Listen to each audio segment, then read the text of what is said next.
Nanambara tamin'ny fomba ofisialy androany I RASOLOFONORONIAINA Mickaëlle na koa antsoina hoe MISHA fa ho isan'ireo kandidà ifaninana fifidianana filoham-pirenena ny tenany izay ataony fa 7 volana Novambra ho avy izao.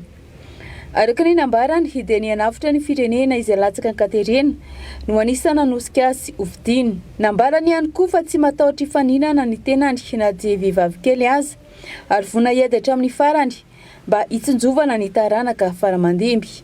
Rivahoaka malagasy mpiray-tandrazana amiko amparitretena tanteraka no isehoko sy joroko eto anatrianareo ankehitriny. Aneo ny fahavononako hitondra ny anjara biriko atao anatin'izao fanarenana ny Madagasikara izao. Madagasikara izay tsy takona fenina fa miariary tona vahiakandrany izay tafalatsaka tanteraka ao anatin'ny fahasahiranana sy fantrana.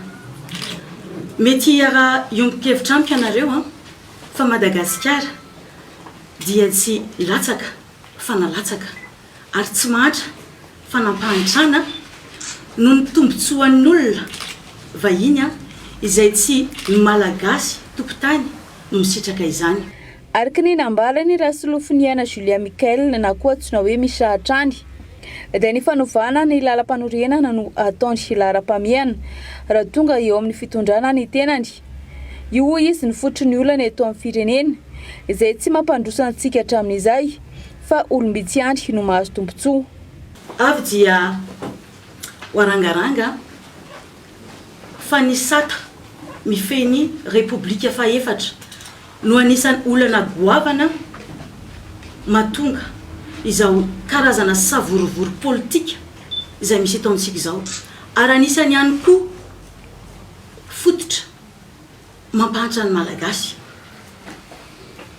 ka ny vahaolana anisan'ny vahaolana dia ny fironatsika makany amin'ny Repoblika fahadimy. Nambarany ihany koa vavona ny ady amin'ny tsy maty manota ny tenany. Ny tsy maty manota dia tafiditra anatin'izany ny resaka kolokolo avolenta izay iarahantsika malala fa anisan'ny fanapotehana goavana eo amin'ny firenena. Ireny tsy maty manota ireny dia anisany ijoroanay. Iadivana tanteraka satria tsy ny tombontsoan'olombitsy no jerena atao anatin'ity zavatra ity fa ny tombontsoan'ny vahoaka malagasy iray manontolo. Mariana moa fa I RASOLOFONORONIAINA Mickaëlle na koa antsoina hoe MISHA no vehivavy fahatelo irotsaka hovidiana amin'ny fifidianana filoham-pirenena izay ataony fa 7 volana Novambra ho avy izao.